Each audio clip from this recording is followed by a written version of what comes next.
Tanya manusia ni tua beda dengan orang lain. Artinya nama kamu jampu ngawurnya kaedah ni.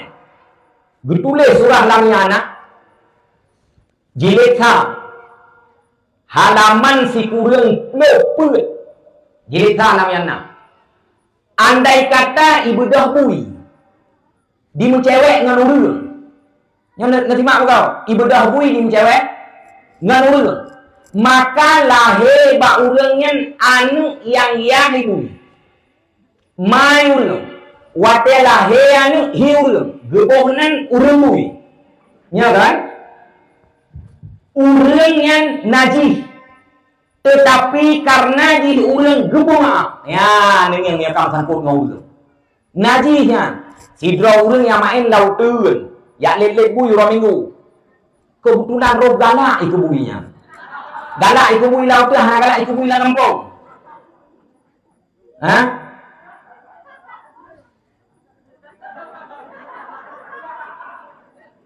Nanu, wate nanu hi urang yang putra. Kalau kau urang kan nyan najis tapi hukum maaf. Jid tamong nama suji menyebut kait Lamiyana sekira-kira hana basah.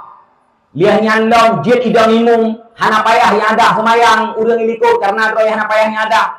Nyan nia kam sangkut ngau urang muka. Maka urangnya mulia bila Allah. Contoh lain muka. Sidra urang di Mekawin ngalumo. Di Mekawin ngalumo. Lahiane ba urangnya urang tapi kalumo. Jauh jid pajo ke hanjat pajo. Pakah hanjat pajo. Iya ilmu hanjir pajo pakan hanjir pajo karena nyan uring lo kan kamu lihat alam yang menangkau kau ibu dah lumo di kawin dengan lumo lahian uring dia pajo apa hanjir pajo hah jut hai indah lumo di kawin dengan lumo lahian uring dia pajo hanjir jut pajo pakan hanjir pajo karena nyan anu lumo mani uring iya kok lumo urang biasa ya. Karena lego urang di lumo. Tiga kok saya lumo urang. Lam tiga pun hana tiga. Maka ada yo.